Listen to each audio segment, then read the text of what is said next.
À l'âge de 7 ans, Maësa a été attachée et placée sur une planche. Son père lui a dit qu'elle allait être conduite dehors dans le jardin.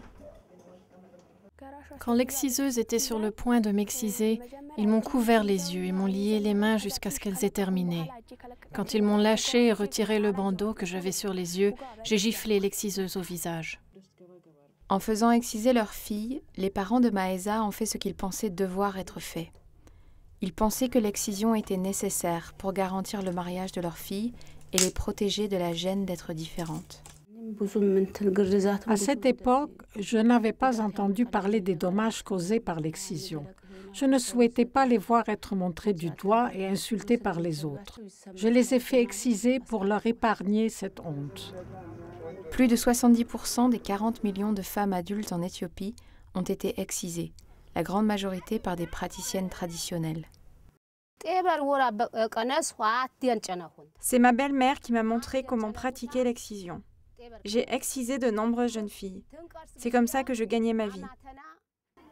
L'excision est illégale, mais la croyance selon laquelle cette pratique est dans l'intérêt des filles est fortement enracinée, particulièrement dans les zones rurales. Depuis 2008, l'UNICEF et l'Union européenne encouragent un changement social positif dans 3 régions d'Éthiopie où l'excision est la plus répandue. Il y a eu des activités très importantes mises en place à travers ce programme, privilégiant le dialogue communautaire, processus qui permet que les leaders d'opinion au niveau local, les chefs religieux, les chefs, les anciens et les femmes elles-mêmes abandonnent la coutume de l'excision. Des réunions régulières donnent aux habitants des villages la possibilité de discuter des droits humains.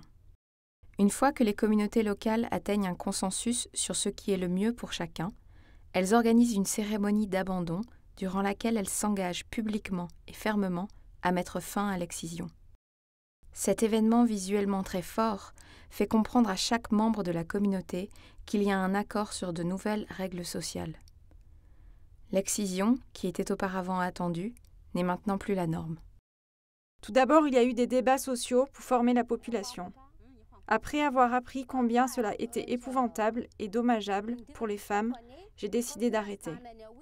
À ce moment, il y a eu une réunion organisée par la communauté au cours de laquelle j'ai remis mes instruments pour l'excision. Après avoir assisté à cela, la communauté a décidé d'arrêter. Dès que Melechi a vu qu'elle avait le soutien de sa communauté pour arrêter l'excision, elle a pu trouver la paix parce qu'elle n'avait plus à faire un travail qui causait du mal aux autres. Je me sens bien mieux maintenant. Avant, j'étais très mal à l'aise par rapport à cette chair que je tranchais, au sang qui coulait. J'avais l'impression que toute la richesse que j'avais acquise et la nourriture que je ramenais chez moi étaient toutes couvertes de sang. Les formations et le changement de contexte social ont donné à Maësa et à sa sœur Tigist la capacité d'intervenir en faveur de leur amie Beza. Sa mère est venue chez nous un jour pour le café et je l'ai entendu dire que sa fille était trop directe et désobéissante. Maësa et Tigist ont parlé face à face avec la mère de Beza. Les jeunes filles l'ont convaincue qu'exciser sa fille ne la rendrait pas plus obéissante. Je suis très heureuse d'avoir empêché Beza d'être excisée, parce que de cette façon, quand elle se mariera et aura des enfants, elle ne souffrira pas de complications. L'engagement pris par ces jeunes filles a aussi engendré de réels changements dans leur famille. Je suis très fière d'elles. Le fait que mes enfants soient assez mûrs, responsables et informés pour apprendre aux autres me rend très fière. Maësa n'est pas seulement devenue une force de changement dans sa communauté, mais elle est aujourd'hui mieux équipée pour réaliser tout son potentiel. Elle prévoit de devenir médecin, et ses ambitions sont grandes. Je serais tellement heureuse si l'excision était totalement abandonnée dans le monde entier. Maësa et Tigist sont de puissants symboles du changement qui est en train de se produire en Éthiopie.